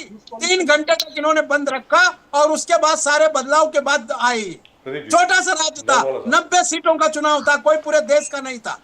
दारूवाला साहब, I want to come to you. Daruwalla साहब, निजामुद्दीन, दारूवाला साहब, महंगाई मैन मोदी है। टमाटर, अनियन, कोई चीज महंगी नहीं लगती क्योंकि वो गरीबों के बीच में रहते नहीं। मोदी दारूवाला साहब गरीबों में नहीं रहते, गरीबों को महंगाई निजामुद्दीन जी, आप ही के बात बोल रहा हूँ, दारूवाला साहब से पूछ रहा हूँ, जो है दाल हो गई है। मैं वही पूछ रहा हूँ दारूवाला साहब से। महंगाई मैन मोदी, यही राहुल गांधी जी, कांग्रेस, नाना पटोले का काम, टमाटर, अनियन, पोटैटो, सरसों का तेल, वीट, प्राइस, राइस, चावल, फ्रूट्स, पल्सेस, मिल्क, हर चीज में इन्फ्लेशन, एवरीथिंग बढ़ गए। महंगाई, बेरोजगारी, करप्शन, जुमला, झूठ, डर, नफरत फैला रहा बीजेपी। दारूवाला साहब, सर यही तो काम है ऑपोजिशन का, इन लोग के पास और कोई काम बचा नहीं है सर। राहुल गांधी नहीं, महंगाई आप करो, अपोजिशन शांति से बैठे। निजामुद्दीन जी बोलने दो ना, निजामुद्दीन जी इनको बोलने दो ना, आपके पास आता हूं। 1 मिनट, नहीं, इनके कांग्रेस के टाइम में तो सब अनाज फोकट ही बट रहा था। दाल 10 रुपए किलो थी, तेल 200 रुपए, शायद ये नहीं क्या सपने की बात कर रहे हैं सर। ये कांग्रेस के टाइम में तो मैं बोल रहा हूँ ना, सब चीज फ्री मिलती थी। अब हमारे टाइम में महंगाई बढ़ गई। ये कुछ कहते हैं, इनको कुछ लगना चाहिए कुछ बोलने के पहले। But anyway, coming back to the point, Rahul Gandhi ji को ये जो स्क्रिप्ट बना के भेजते हैं कि आप कांग्रेस को सिर्फ ने क्या टार्निश करो, बार्निश करो और उनको अटैक करो और उनको बैकफुट के ऊपर डालो, मैं ये बात से बिल्कुल सहमत नहीं हूँ। महंगाई दिवाली के बोलते ना, जैसे दिवाली की आगमन होती है तो 15-20 दिन पहले ये महंगाई दिखती है। अभी यहाँ पर महाराष्ट्र में और अन्य देश के भागों में इतना हैवी मानसून हुआ है, अभी जस्ट मानसून से हम बाहर निकल के आ रहे हैं, ये उसका backdrop of the heavy price है। मैं मानता हूँ क्या चीज महंगे है, घर पे हम भी सुनते हैं हमारे घर वाली से क्या चीज महंगा है। बेशक ये सिर्फ दिवाली के ऑनसेट के ऊपर, आप थोड़ा देर रुकिए, हमें क्या मालूम नहीं है क्या दिवाली प्राइसेस। अली दारूवाला साहब, the prices have been rising for the last 10 months. 10 महीने पहले तो दिवाली नहीं थी ना सर, 10 महीने से प्राइस राइज हुआ है और डॉलर की कीमत इतनी ज्यादा बढ़ी नहीं है, इतना आज तक कभी रुपया गिरा नहीं है सर। उसका तो जवाब दीजिए, बोलिए दारूवाला साहब प्लीज। नहीं, 100% मैं क्या कह रहा हूँ, मैं बोल रहा हूँ ये बिल्कुल महंगाई है। On the onset of Diwali things go, sir Diwali के 10 महीने पहले से बढ़ी हुई है, आप दिवाली की बात कर रहे हैं। Vegetables and all pulses, dal, rice were not so expensive few months back. But anyway, nevertheless, it needs to be checked. It needs to be got into control. We will definitely look. When I tell you on your prestigious channel, we will look into it. You will get results. Sanjana ji, आप कुछ बोलना चाह रही हैं? अरे क्या बोलना चाहिए इनके ऊपर, झूठा बोलो और जोर से बोलो, ऐसा काम चालू है इनका। अरे ईरानी जी गैस सिलेंडर पे जब बैठी थी तो 390-400 वाला सिलेंडर आज 1200 रुपए में दे रहे हैं आप लोग। एक सिलेंडर की कीमत 3 गुना ले रहे हैं और मतलब 12 सिलेंडर साल को लगते हैं तो आप 36 सिलेंडर का पैसा वसूल रहे हैं। तो 24 सिलेंडर का ज्यादा पैसा ले रहे हैं सर, और आप बोले 3 सिलेंडर फ्री दूंगा। दे रही सरकार। कहाँ का है? आज जो 50 और 60 रुपए दाल थी आज 200 रुपए हो गई। ये आपको महंगाई नहीं दिख रही? ये आज ही महंगाई बढ़ी है। ये 10 सालों की महंगाई है, 10 सालों की। ये महंगाई सहन कर रहे हैं। आपके ही साथ हमारी सरकार थी जब अटल बिहारी वाजपेयी जी पंतप्रधान थे। 5 वस्तुओं का, जीवनावश्यक वस्तुओं का भाव हम लोगों ने निर्धारित करके रखा था। लेकिन आप आज आपकी जीएसटी की पकड़ से गरीब की थाली में आने वाला चावल, दाल, दूध, चाय पाउडर, शक्कर, तेल, जो हर चीज खाना बनाने के लिए, दैनंदिन थाली के लिए जरूरी है, हर चीज आपने महंगी कर दी है। हर चीज महंगी कर दी है। आपको ये मानना ही पड़ेगा। अगर आप इतना बड़ा संजना जी क्योंकि उनको उसका सामना करना। फडणवीस जी, संजना जी, फडणवीस जी का कहना है कि उद्धव ठाकरे जी का आगे महंगाई, दिवाली के आगे नहीं गए, 10 साल से महंगाई का पार्ट ढो रहे लोग। 2.5 साल पहले उद्धव ठाकरे जी एक स्थगती सरकार, हर चीज रोकने वाली सरकार था। फडणवीस जी का कहना है, बोले हर प्रोजेक्ट, कोस्टल रोड उसको रोको, अटल सेतु उसको रोको, जितने प्रोजेक्ट डेवलपमेंट थे उद्धव ठाकरे जी रोकता गया। एक महायुति आने के बाद आपने देखा जो शक्तिपीठ है उस प्रकार से वो समृद्धि महामार्ग कंप्लीट हो गया, शक्तिपीठ महामार्ग कंप्लीट हो गया। 300 एकड़ सेंट्रल पार्क मुंबई में वो सैंक्शन हो गया। 76,000 वदावन पोर्ट वो सैंक्शन हो गया। 7 मेजर इंडस्ट्रीज, एकनाथ शिंदे जी का कहना है कि इस देश महाराष्ट्र में आए, करीबन 82,000 करोड़ का सेमीकंडक्टर का प्लांट हो, जेडब्ल्यू ग्रीन मोबिलिटी वाला हो, अवांडा इलेक्ट्रॉनिक परनॉट रिकॉर्ड, यानी 80,000 करोड़ का इन्वेस्टमेंट इस देश, महाराष्ट्र देश में आया है। ये सब एक ना महायुति गिनाते हैं। तो कहां उद्धव जी का स्थगित करने वाला, हर चीज रोकने वाली सरकार, कांग्रेस का रोकने वाली सरकार, और एकनाथ शिंदे जी महायुति कह रहा है कि हम लोग डेवलपमेंट, प्रोग्रेस, एक जबरदस्त तरीके से लहर महाराष्ट्र में लेके आए। संजना जी, अरे जो वेदांता फॉक्सकॉन गया, टाटा एयरबस गया, आप अगर इनके ऑफिशियल हैंडल पे जाए, बीजेपी के तभी के, या फिर एकनाथ शिंदे जी के तभी के हैंडल पे अगर आप जाएंगे, अर्बन डेवलपमेंट, वो बाद में डिलीट कर दिया होगा शायद, ये इनके सभी इसमें था दिया हुआ कि ये सब उद्योग आ रहे हैं, लेकिन ये रुके नहीं, ये सब उद्योग चले गए। और अब स्थगित सरकार बात कर रहे हैं ना, वो जो उनकी गलत कामें हैं, जो उनके गलत काम हो रहे हैं उसके रोकने के लिए आदित्य साहब, उद्धव साहब हमेशा देते रहेंगे। जैसे बीएमसी में तिजोरी खाली करने के लिए रस्ते का घोटाला, फर्नीचर घोटाला, हर चीज में हम लोग उतरे। आज भी जो बड़े 3 जगहों का नीलाम करने की बात एकनाथ शिंदे जी ने छुप छुपा के चालू है, उसके बारे में आवाज उठाया है। समुद्री महामार्ग, ये तो माननीय उद्धव साहब का ड्रीम था। यहाँ पे तो कहीं पे टोल नहीं लगा, सबके लिए फ्री, और महानगर पालिका के निधि में से बनाया गया हुआ ये उनका ड्रीम प्रोजेक्ट था। अभी इन्होंने बताया कि ये अटल सेतु जो कांग्रेस के काल से शुरू हो गया था, सिर्फ उसके कहीं पे श्रेय लेने का काम ये कर रहे हैं। मुझे बताइए, छत्रपति शिवाजी महाराज, इनके स्टैचू के बारे में कोई बात नहीं कर रहा है। जो चीज हुई जी, हेलो जी बोलिए, जी बोलिए, जी, बोलिए, उसके बारे में कोई बात नहीं कर रहा है। जिस तरह से 8 महीने में वो स्टैच्यू बनने के बाद उसका उद्घाटन करने के लिए स्वयं पंतप्रधान महोदय यहाँ पे आते हैं, मोदी जी आते हैं, और 8 महीने में वो पुतला गिर जाता है। जो नई सांसद, इतिहास में लिखा जाने वाला बात है, वो नई सांसद हमारी बनती है और 1 साल के अंदर टपक टपक टपक टपकने लगती है। अयोध्या का राम मंदिर, जिसके अंदर भगवान के गर्भगृह में वहां पे बाल्टियां लगानी पड़ती है ताकि टपक नहीं हुआ, पानी ना गिर जाए सब जगह पे। तो ये विकास है इनका। तो ऐसा विकास जब हम देखते हैं ना, तब हम वहां पे स्थगिति की डिमांड करते हैं कि ये करप्शन है, ये चीफ मिनिस्टर की सरकार नहीं है, ये कॉन्ट्रैक्टर मंत्री की सरकार है। उन्होंने उस दिन जो जाहिर किया वो रिपोर्ट कार्ड नहीं था सर, वो डिपोर्ट कार्ड था उनका। ये भ्रष्टाचारी सरकार है, क्योंकि इनका इलेक्ट्रो बॉन्ड तभी इन्हें मिलते हैं जब ऐसे कॉन्ट्रैक्टर को वो आगे लाते हैं जो भ्रष्टाचारी है, जो काम में भ्रष्टाचार करते हैं, जो लाखों रुपए का कंट्रैक्ट लाखों हजारों करोड़ का कंट्रैक्ट लेते हैं और चंद रुपए में काम कंप्लीट करके बीजेपी को इलेक्ट्रो बॉन्ड खरीद के उनको पैसा देते हैं, वही लोग यहाँ पे टिकते हैं। ये भ्रष्टाचारी सरकार है और इसके भ्रष्टाचार का विरोध करने के लिए कई जगह पे जोर शोर से हम विरोध करते हैं। निजाम साहब, जहां तक के कीमतों का प्रश्न है, दारूवाला साहब का कहना है कि दिवाली के आसपास कीमतें बढ़ती हैं। निजाम साहब, निजामुद्दीन रईस साहब, आपको आवाज आ रही है? इज मिस्टर नहीं रहीम सर, विद अस आवाज और नहीं नॉट? आ- जी बोलिए सर। निजाम साहब की आवाज नहीं आ रही बिल्कुल मुझे। सही है। जो जिस भ्रष्टाचार की महाराष्ट्र में कभी उम्मीद नहीं थी और जिन चीजों का ये डेवलपमेंट की बात कर रहे हैं वो गरीबों के लिए नहीं है। आज अगर ये बड़े रोड बना रहे हैं तो उसमें कितना बड़े पैमाने पर भ्रष्टाचार जो है वो बीच में खुलकर आ गया था कि 1-1 किलोमीटर पर 10-10 गुना पैसे चार्ज हुए हैं। ये सारे इनके सामने हैं। मैंने आपसे पहले ही कहा कि आज जो काम करने की बात कर रहे हैं उसमें गरीबों का कोई हिस्सा नहीं है, वो सिर्फ अमीरों के हिस्से के लिए है। अभी ये कहेंगे कि रेलवे हम बढ़िया चला रहे हैं, वंदे भारत चला रहे हैं, गरीब आदमी उसमें नहीं जा सकता क्योंकि उसके लिए रास्ता नहीं है। और आपको और बता दूं, ये जो बुलेट ट्रेन ला रहे हैं बीकेसी में, क्योंकि धरावी की जमीन अडानी को देना है और बीके से 2 बनाना है, वहां से भी गरीबों को उजाड़ना है। सिर्फ लूट के जितने साधन है ये 2 गुजरातियों के दिमाग का प्लान है और इसमें हमारे बेचारे 2 राज्य के दोनों के मंत्री गृह मंत्री फंस गए, लूट रहे हैं। कैसी बात कर रहे हैं निजामुद्दीन साहब आप? जी दारूवाला साहब, अब आप बताएं। कैसी बात नहीं, यही बात है। आप बेईमानों के सरदारों के साथ अगर बैठेंगे तो आप में भी वही आने वाला।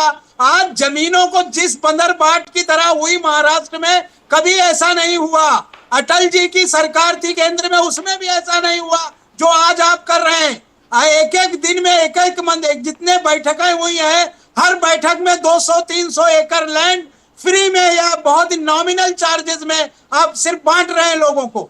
चाहे वो आपने निजामुद्दीन जी, जो ध्यान दिया हो, संजना तो जी आपको शिवाजी से नगर की बात जमीन किया, वही आपको आपसे 125 पूछ रहा हूँ। एकड़। आपका स्थगित ऐसे सरकार सारी थे, जमीनों 2.5 का साल लूट आप मचा बिल्कुल रखा है काम आपने। नहीं कर रहे थे।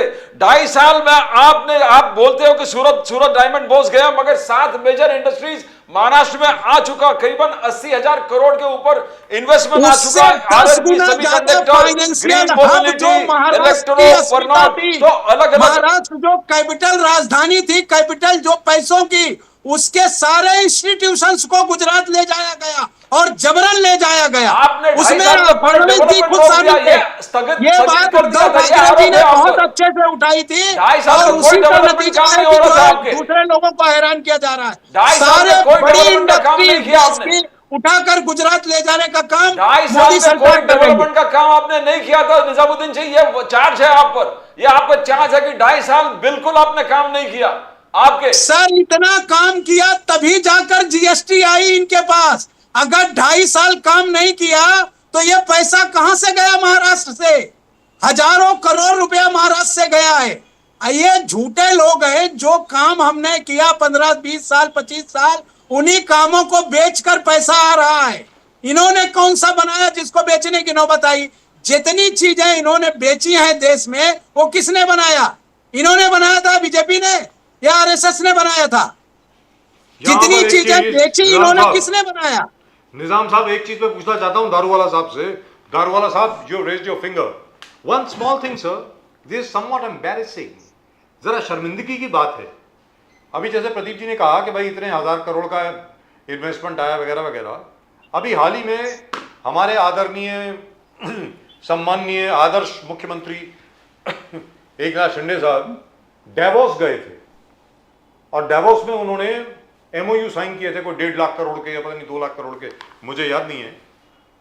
वहां पे वो 1.5-2 लाख करोड़ आए या नहीं आए, वो जो स्विस फर्म है that handle the entire hospitality of mister Eknath Shinde, they have sent a legal notice to the Maharashtra government कि भाई हमारा 1,58 लाख तो दे दो जो हमने आपके ऊपर खर्च किया है। दारूवाला साहब, unpaid bills of 1,58 lakhs for the Chief Minister of Maharashtra. The Swiss firm handling his visit has now had to send a legal notice to MIDC over here कि भाई वो पैसे तो दे दो। दारूवाला साहब प्लीज, निजाम साहब आपके पास आ रहा हूं, एक सेकंड। दारूवाला साहब, 1.5 करोड़ रुपए नहीं No, दिए हम this लोगों ने। letter and this notice coming, I'm not aware of it. Sir, I'm it came on 100% October there is 4th, a right procedure. here. It's in There every is a- not aware newspaper. of this. How it's possible, sir? It is in I'm not every aware of newspaper, it, sir. Every One newspaper.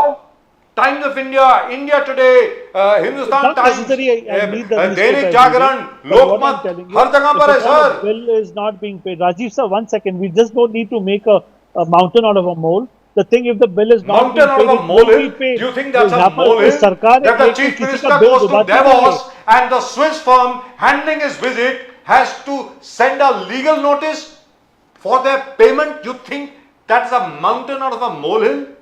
Now, Exactly. What I'm saying is one not being second, paid, Rajiv you sir. keep saying, 1 second. Mr. Daruwala, you keep saying that nothing happened in the 2.5 years of Mr. Uddhav Thackeray's chief ministership. For I 2 never said years, that. 2 years. I never said that. 2 I years there was always tell you, COVID. Rajiv sir, From 1 2019 till 2021, there was COVID. Nobody was allowed to come out. Aren't you making a mountain out of a molehill? आप बोलिए sir उसके पैसे क्यों नहीं दिए ये तो बता दो. 1 second. Why 1 second, sir? Sir, you take 10 minutes. Why just 1 second? Please go 1 ahead. second. Now, Just please let go me ahead. finish. Let me finish. Let me answer your question. There Please is go no ahead, need sir. to raise your blood pressure over here. I Sir, am I not don't- aware of. Sir, my if blood I am pressure not does aware, not get I am raised. not aware about the Sir, I fact have been to that the jail bill has not thrice. been paid. I have been to jail thrice, sir. 3 bar jail जा चुका हूं. मेरा blood pressure आप जैसे लोगों से ऊपर नहीं होता. Don't worry. बोलिए sir, please. Bilkul. About answering to this company sending a notice to the MIDC, if it's not paid, it must be some lacunas. I am not sure. I am not the spokesperson of the MIDC department. You are not a I am- spokesperson to BJP Maharashtra. Sir, Yeah, but about this bill not being paid, I'm not aware. And 1 second, if it's not being paid, it will be paid. I He's hope not so. running away. Our chief minister, It's our bloody government of embarrassing. Maharashtra is not running away anywhere. It is embarrassing. It is delayed. Over here, there is a tape. There is a system we need to follow. There are things, checks and balances we need to find out, and it will be paid in due course of time. Let us not speak on behalf of the Davos company or something. It is a government, and the government किसी का पैसा डुबाती नहीं. बेशक late होता है, मगर सरकार का पैसा डूबता नहीं है. सर वही This is what वही I am trying to tell you contractor over बोल here. रहे हैं कि उनका 40,000 करोड़ नहीं दिया अभी तक. वो भी अटका हुआ है. वो One तो दे second. दो. Coming back to Uddhav Thackeray ji, you said there was 2.5 years of COVID. Not 2.5 years. personally- I said 2 years. Sir, I said Come on, 2 I'm years. just 2 telling years you of about COVID. it. यहाँ पर उद्धव ठाकरे जी के बारे में you have always noticed one thing, Rajiv sir. I have Yes. maintained my statement from the word go. Yes, From you day have. one. I say, yeah, Uddhav ji is a very tall leader. He has been misguided. He's been saying things which he doesn't mean from the bottom of his heart. If you confine, Uddhav Thackeray ji will tell you one thing. ये विचारधारा की सरकार है, ये एक दिन एक होने वाली है. ये यहाँ पर जो मीडिया, ये जो कांग्रेस और ये जो शरद पवार गुट जो उद्धव जी को मिसगाइड कर रही है, जो उनको यहाँ से दूर लेके गई है, the day is not far when Uddhav ji will realize and he will come and he will be on the platform. And coming to what Nizamuddin sir said, yes, my prime minister said that Uddhav Thackeray ji did a wonderful job, and I endorse it. I've never spoken in bad light about Honorable Uddhav Thackeray ji because I know I do not speak any words which I need to take back tomorrow. Uddhav ji has always been our alliance partner and he's connected to us And will by be heart. again soon. That's where I leave it here. And will you be will again see. soon. And will be You- your alliance partner soon. Isn't that right? Why not? He's not हमारे दुश्मन नहीं है sir. वो हमारे साथ खंडे को खंडा लगा के और कार सेवकों के साथ माननीय पूजनीय बाला साहेब ठाकरे जी की विचारधारा, उनके मार्गदर्शन में जब बीजेपी के 1 और 2 सीट नहीं होती थी, जब शिवसेना ने हमारा हैंड होल्डिंग किया है, वो हम भूल नहीं सकते. क्या बात you are saying आज पहली बार क्या आरएसएस और विश्व हिंदू परिषद दारूवाला साहब बीजेपी के साथ आके बीजेपी के साथ कैंपेन करने वाला है. whenever the RSS and BJP never supported you, Daruwalla साहब, you couldn't win. तो ये चेंजेस किस प्रकार से आ रहा है? Is the RSS helping झगड़ा the मत लगा, BJP? झगड़ा मत लगा सर. आरएसएस बीजेपी को मदद करने वाला क्या बड़ा फैक्टर होगा इस महाराष्ट्र के चुनाव में? दारूवाला साहब, ठाकरे और उद्धव ठाकरे को दारूवाला साहब, क्या RSS supporting the BJP is going to be a big factor in Maharashtra? Sir, I am coming back from a meeting from Delhi. Things have been taken, nitty-gritties ground level के ऊपर जो हैंडिंग हो रहा है, आपने हरियाणा में जो magic देखा, अपने जम्मू में जो हमारे सीट्स को बढ़ते हुए देखा, और महाराष्ट्र और झारखंड के अंदर इतना minute grass root level, ground level के ऊपर काम हो रहा है, यहाँ पे मिस्टेक हमारी समझ में आई है, मिस्टेक यहाँ पे रिपीट नहीं होंगे. जनता जनार्दन वोट मतदान ये एक अलग चीज है, मगर आम आदमी का काम होना यहाँ पर ये ज्यादा जरूरी है. और संघ परिवार और भारतीय जनता पार्टी अब साथ में मिलकर माननीय तो बीजेपी आपकी बात सुनेगी सर?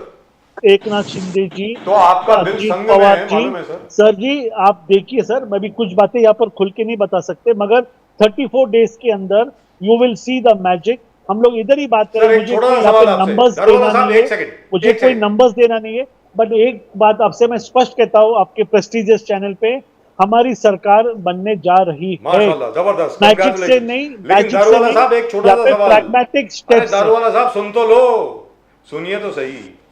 बिल्कुल बहुत अच्छी चीज है कि अगर वास्तविकता में संघ की बात भारतीय जनता पार्टी सुन रही है और संघ के मार्गदर्शन को लेकर के संघ के आदर्शों पे चलने वाली भारतीय जनता पार्टी एक बार फिर उसी मार्ग पर चलेगी। मैं उम्मीद करता हूं ऐसा ही हो।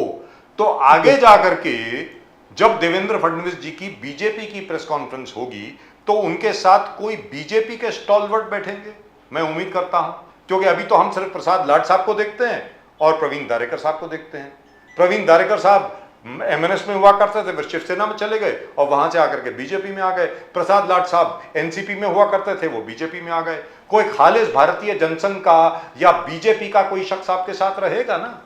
मैं उम्मीद करता हूं, पूछ रहा हूं आपसे सर, राजीव सर, क्या अली दारूवाला साहब देवेंद्र फडणवीस साहब के साथ बैठेंगे अगली प्रेस कॉन्फ्रेंस में? आपसे पूछ रहा हूं। बिल्कुल, मैं एक बात आपसे स्पष्ट कहता हूँ, भारतीय जनता पार्टी के ओर से जब मैं कोई यहाँ पे एक बात कहता हूँ, यहाँ पे ये पार्टी का, संघ का ये एक आइडियोलॉजी होता है सर। यहाँ पे नो मैटर कितना भी आप ये लोग उकसाने की कोशिश करो, ये यहाँ पर आउट ऑफ ट्रैक जाके हम लोग बात नहीं करते।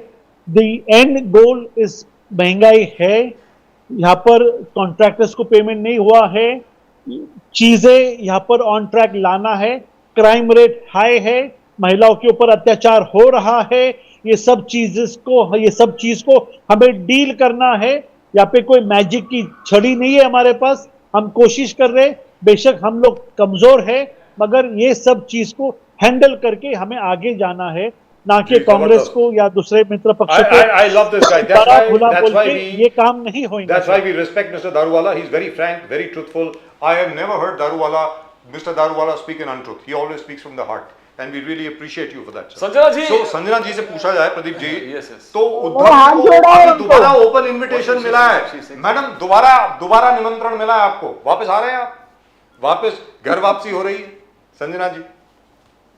मैं सबसे पहले दारूवाला सर को यहाँ पे थैंक्स बोलना चाहूंगी कि उन्होंने जो सच्चाई है वो मैं पहले बीजेपी के प्रवक्ता है जिनको मैंने देखा कि उन्होंने सामने प्रेस में जो आम जनता रोज का सहन कर रही है वो सामने रखा उन्होंने।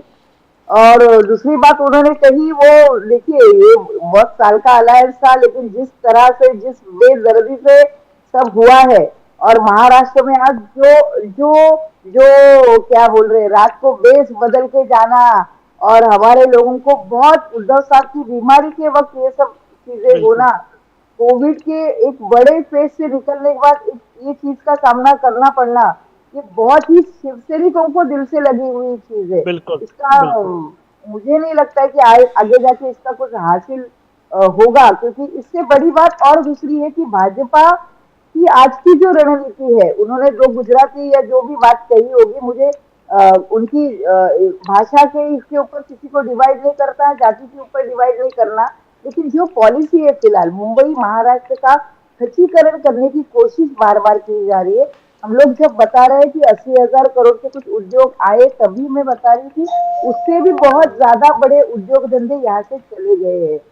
तो ये महाराष्ट्र की खच्चीकरण करने की जो नीति है, ये शिवसेना कभी सहन नहीं करेगी, वो कोई भी पार्टी रहे, और इसलिए उद्धव साहब की लड़ाई बहुत बड़ी है, ये महाराष्ट्र के लिए की जाने वाली लड़ाई है। नहीं, ये दो चीज में संजना जी, महाराष्ट्र के साथ दो चीज जो बाला साहब ठाकरे जी का बहुत अजीज थे, बहुत दिल से जुड़ा हुआ था, आर्टिकल 370 राम मंदिर, जो दारूवाला साहब भी, हम सब लोग बोलते हैं कि वो हासिल, एकनाथ शिंदे जी कह रहे हैं कि मोदी साहब ने हासिल कर दिया, फिर भी आप कहां पर खड़े हो, तो वो प्रश्न लगता है कि क्यों ऐसे।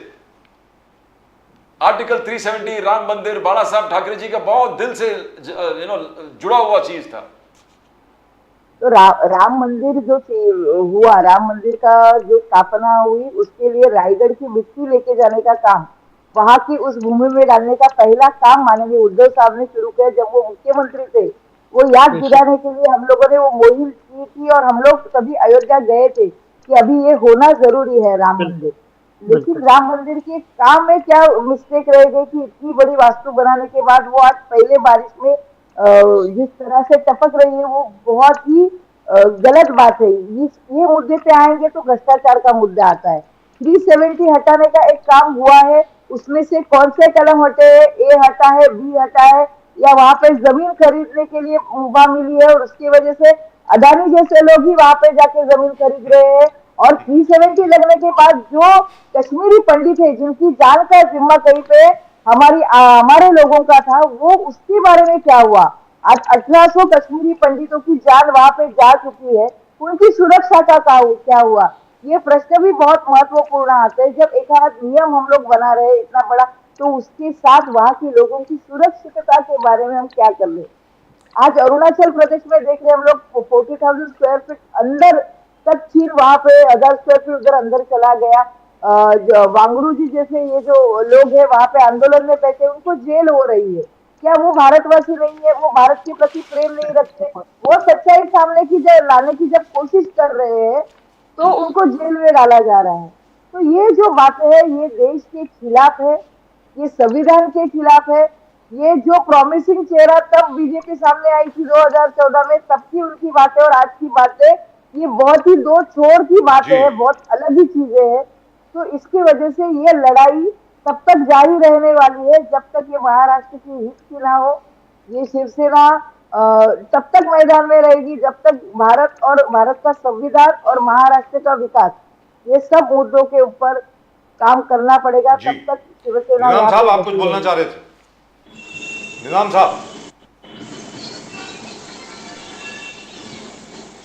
निजामुद्दीन जी आपको सुनाई दे रहे हैं?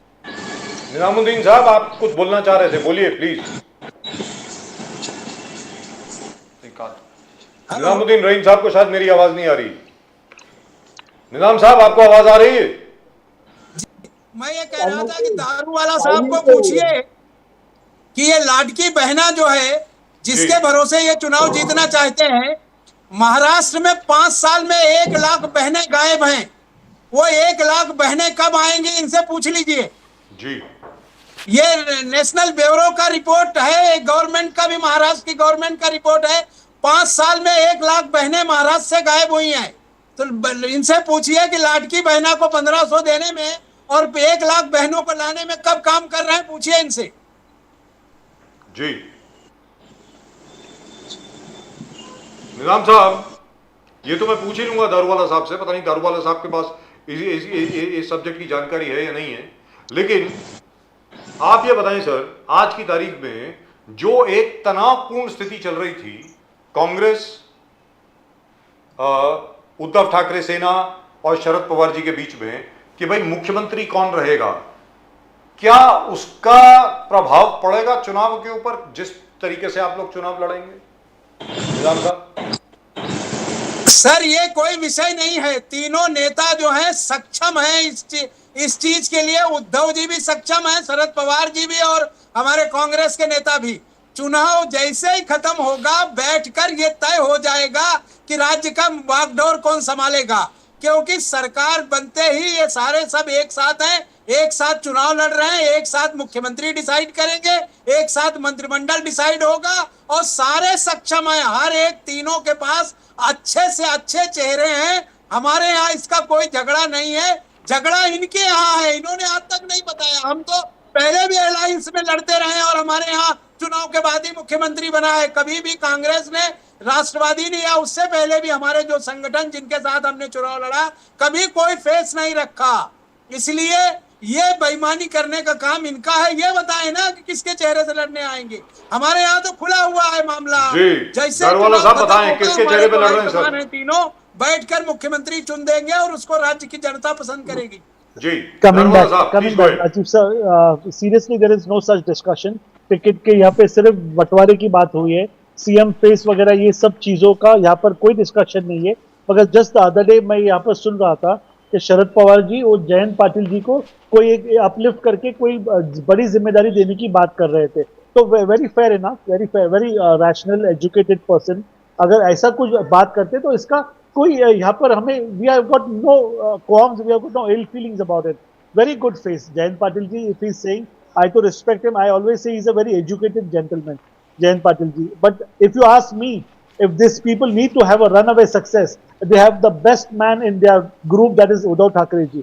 If they start portraying Uddhav ji, because Uddhav ji का जो महाराष्ट्र के अंदर जो लोगों के अंदर जो पकड़ है, जो ग्रामीण जिसको रूरल एरिया कहते हैं, वहाँ पे हृदय सम्राट के नाम से माननीय बाला साहेब ठाकरे, उद्धव ठाकरे जी का नाम इज्जत से लिया जाता है. तो ये बात जो है ये उनको पिंच कर रही है. एनीवे ये उनका इंटरनल पॉलिटिक्स है, उसके ऊपर मैं ज्यादा भाषा टिप्पणी मैं नहीं करना चाहता हूँ. But we have got so you are fighting on the face of Mr. Eknath Shinde. No, definitely. Bala Saheb Thackeray's son Uddhav ji is a much larger face than Eknath Shinde ji. But over here things will एक समीकरण होने के ऊपर है. Now let us see how things work out. Uddhav ji needs to wake up from the slumber. He needs to get out of the clutches of the people who are misguiding him. That's what I keep praying to the Almighty, that Uddhav ji comes back into our group, because that man has a connect with the youth and the educated of Maharashtra. Mind you, I am saying the educated of Maharashtra. You know, Sanjana ji, मैं आपसे पूछना चाहता हूं, आपका जबरदस्त hold Mumbai और कोंकण में थे. उद्धव ठाकरे जी जबरदस्त होल्ड मुंबई है, कोंकण है, जहां आपने जबरदस्त करीबन 29 सीट दोनों मिला के. मुंबई में आपका होल्ड है, मगर कोंकण में ऐसा लग रहा है कि जहां नारायण राणे हैं, यू नो, अलग अलग उदय सामंत है, गोगवले है, यू नो, अलग अलग दीपक केसरकर है. क्या कोंकण में आप लोग कमजोर हो गए? कोंकण में कमजोर नहीं हुए हैं. कोंकण में जो चीजें हुई, नारायण राणे जी ने जिस तरह से इलेक्शन लड़ा, या फिर उदय सामंत जी रहे, उनके भाई किरण सामंत जी रहे, जो भी इलेक्शन लड़ने जा रहे हैं, जो कोंकण मेरा विलेज आता है, मेरा गांव आता है, वहां से जो चीजें मैं सुन रही वो बहुत ही भयानक है.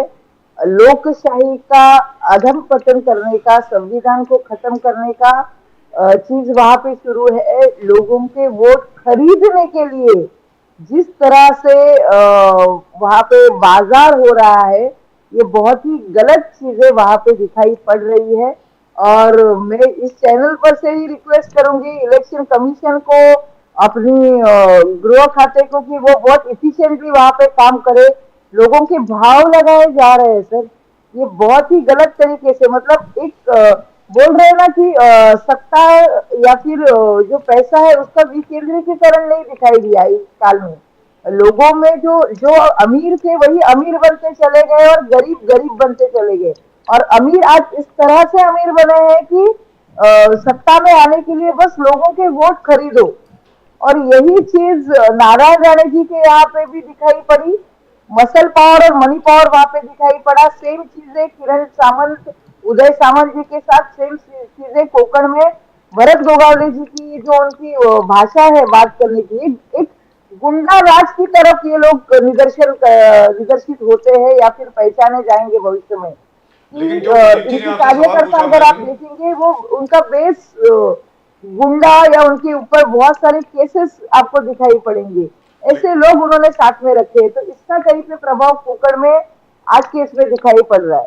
लेकिन संजना जी, जो सवाल जो प्रश्न पूछा प्रदीप जी ने आपसे, क्या उद्धव ठाकरे सेना का होल्ड जो था कोंकण पर अभी भी बरकरार है या उसमें कोई कमजोरी आई है? संजना जी, मैंने आपको वही चीज बताई. विनायक राउत साहब जी का काम रहे वहां पे हमारे राजन साल्वी एक बहुत ही अच्छे नेता थे, जो कि गरीबी से ऊपर आए और लोगों से उनका कनेक्ट था. लेकिन गए 2 सालों से ईडी, सीबीआई, इनकम टैक्स, मतलब उनके क्या बोलूं मैं, उनका फर्नीचर का टेबल भी बना रहा, तो उसका पट्टी से मेजरमेंट लेके, उसका प्राइस कोट करने से लेके हर चीज उनके साथ हो रही है. हर दिन उनको पुलिस स्टेशन में बुलाया जा रहा है. अगर अढ़ाई साल 2 साल उनके सिर्फ यही चीजों में जा रहे हैं, तो कहीं पे तो इसका इफेक्ट दिखाई पड़ेगा. और दूसरी जगह पे पैसा बोलो, कोई भी आ रहा है तो पैसा बोलो, ये चीज से वोट खरीदे जा रहे हैं. तो यहाँ पे आज शिवसेना प्रवक्ता मैं कहना चाहूंगी, कहीं पे लोगों ने उनके विचारों में सुधार लाने की जरूरत है। मुंबई गोवा मार्ग रहे या कोकण में जो प्रकल्प आ रहे बड़े बड़े, जो पोल्यूशन करने वाले प्रकल्प है, उनका कहीं पे कोकण की जनता विरोध कर रही है। वो रास्ता कृष्णा- चाहते हैं, वो बेसिक जी। सुविधा चाहते हैं, लेकिन वो सुविधाओं के लिए जो अच्छे लोग उन्होंने पावर में लाने चाहिए, उस वक्त अगर वो अपने वोट बेचेंगे या फिर गलत चीजों के हार जाएंगे तो उसका जो भी भुगतान होगा वो उनको भुगतना पड़ेगा आगे। अली दारूवाला साहब, I want to ask you, Ali Daruwala साहब, विदर्भ में क्या होने वाला है? विदर्भ में बीजेपी अच्छा स्कोर करते थे हमेशा, मगर अभी जो देखा लास्ट इलेक्शन लोकसभा में, यू हैव स्कोर्ड पोरली। सबको आशा था कि Vidarbha is going to be a game changer, but you lost there miserably. Vidarbha में कुछ प्रोग्राम है सर दारूवाला साहब? आप कैसे? Exactly. I am accepting Jarange Patil और ये जो reservation है, that has gone very bad. It has gone very bad against the ruling government, and we have no solution as of now. As we speak, I cannot tell you that यहाँ विदर्भ में ऐसा होगा, वैसा होगा, magic होगा। नहीं, reservation के मुद्दे पर आज भी हमारे पास कोई रेजोल्यूशन और कोई सोल्यूशन नहीं है। I do not know how the court handles it. We are totally lost. And I cannot say any party who's going to come to power, or Honorable Sharad Pawar ji also has a solution to this problem, because reservation का solution आज हमारे पास तो छोड़ो, किसी के पास नहीं है। Right, that's just Community about- asking I want to to be called Nizamuddin itself Nizam backward. जी- इसका तो मेरे पास कोई जवाब ही नहीं है सर आपके लिए। निजाम जी, सबसे बड़ा गेनर आप थे लोकसभा में, एक सीट से आप करीबन 13 सीट में चला गया, 17 लड़े थे, 13 जीत गया। क्या ऐसे ही जबरदस्त परफॉर्मेंस वापस आपका अपेक्षा है असेंबली में? बिल्कुल, हमारे तीनों साथी जो हैं जबरदस्त लड़के आएंगे और हम बहुत ही आसानी से महाराष्ट्र में सरकार बनाएंगे, क्या क्योंकि बात है? महाराष्ट्र की जनता जो है वो स्वाभिमानी है, और इनके यहाँ जो पैसा दे के वोट खरीदने की प्लानिंग है वो महाराष्ट्र की जनता बिल्कुल नहीं चलने देगी। आप देखना कि सबसे ज्यादा वोट जो पोल होंगे वो हमारे तीनों एलआई को होंगे, और हम इनको जैसे विदर्भ में इनको हमने साफ किया, मराठवाड़ा में साफ किया, वैसे इनको हर जगह साफ करते हुए आएंगे। आप बिल्कुल, हम आप सब यही लोग फिर वापस चैनल पे मिलेंगे और एक दूसरे को बधाई देंगे। हम लोग चाहेंगे कि आप उद्धव जी को ही सीएम बनाए। निजाम जी, अब ये सीएम बनाने का काम हाई कमान का है, हम लोग सीएम नहीं बनाते। हम पार्टी पक्ष की बातें जनता के सामने रखते हैं, हाई कमान तय करता है कि किसको बनाना है। सब सक्षम है, एक से बढ़कर एक हीरे हमारे तीनों एलआई के पास हैं, हमें चिंता करने की जरूरत नहीं है। एक ना सीट हमको से 13 बीजेपी सीट या अब उनसे उद्धव ठाकरे जी के वजह से पहुंचे हैं। ना हमारे यहाँ निजाम जी, कोई भ्रष्ट है, एक सीट से 13 सीट पहुंचने में उद्धव जी का बहुत बड़ा हाथ है। चाहिए, हमें कोई चिंता नहीं। हमारे यहाँ एक से बढ़कर एक राजनेता है जो सब महाराष्ट्र में अच्छे से शानदार सरकार जी। दे सकते हैं। लेकिन एक चीज है, सब विश्लेषक यही कहते Take a leave, sir. हैं कि अगर उद्धव ठाकरे जी का चेहरा अगर सामने रखा जाए तो आपकी 30% सीटें ज्यादा बढ़ जाएंगी, ऐसा कहा जा रहा है। फिलहाल आप सबको बहुत बहुत धन्यवाद, आप लोग हमारे साथ जुड़े। निजाम साहब नमस्कार, अली दारूवाला साहब Thank you, नमस्कार, sir, संजना नमस्कार। जी आपका बहुत बहुत धन्यवाद। आप हमारे Thank साथ you, पहली राजीव बार sir. जुड़ी। Thank you, प्रदीप इसके लिए sir. thank जय you, हिंद, thank you, जय thank you, Maharashtra. thank you very much. वंदे जय हिंद, जय मातरम। Maharashtra. Thank you. That was nice. Well, but the fact is that if they do project Uddhav Thackeray as the face of the chief minister in the NVA, there is a possibility that they will get 30% more votes. That's what all analysts say. I don't know why they are not doing it. they are stuck. The Congress, as you say, Congress जब भी dominating role में आ जाते हैं, they become arrogant and they don't want to accept the very fact that they have gained so much because of Uddhav Thackeray ji. और सबसे बड़ी बात यहाँ पर यह है Probably कि they think that अभी उद्धव जी करे क्या, वो तो वापस जा नहीं सकते। उद्धव ठाकरे के जो वोट हैं वो कांग्रेस को गए हैं, कांग्रेस के वोट इतने उद्धव ठाकरे को नहीं गए। सीधी सादी बात है। और वो 13 हैं और 13+1 वो जो 14 हो गए। मतलब वो एक इंडिपेंडेंट साथ में खड़े हुए हैं, वो भी Yes. वापस आ ही गए हैं।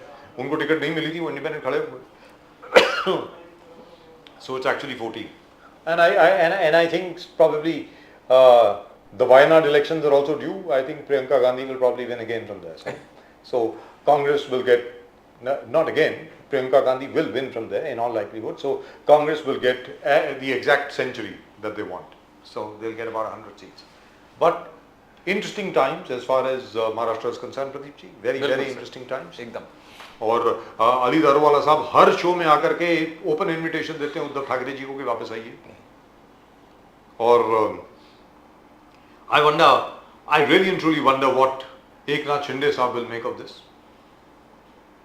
और आपने जैसे देखा अली दरोवाला साहब ने ये भी कह दिया that Uddhav Thackeray is a much taller leader than Eknath Shinde. Sometimes he speaks his individual capacity and tells the truth.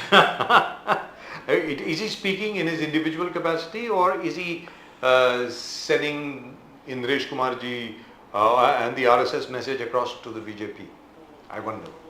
Because he's a very mischievous man inside. He's not he's not as straight as he looks. So Let's be very it's a clear. cool and deliberate act. Yes, absolutely. Well, that's just about it in tonight's show. आज के show में सिर्फ इतना ही. प्रदीप जी और मेरी तरफ से आप सब लोगों को नमस्कार. जय हिंद, जय महाराष्ट्र, जय भवानी, जय शिवाजी, वंदे मातरम. Vande Mataram. और चैनल को सब्सक्राइब जरूर करें साहब, वो घंटी भी बज गई है. थैंक यू सो मच घंटी बजाने वाले साहब, बहुत बहुत शुक्रिया आपका. सब्सक्राइब जरूर करें चैनल को. और प्रदीप जी और मैं हाजिर होंगे कल यहीं पर. तब तक के लिए नमस्कार, जय हिंद.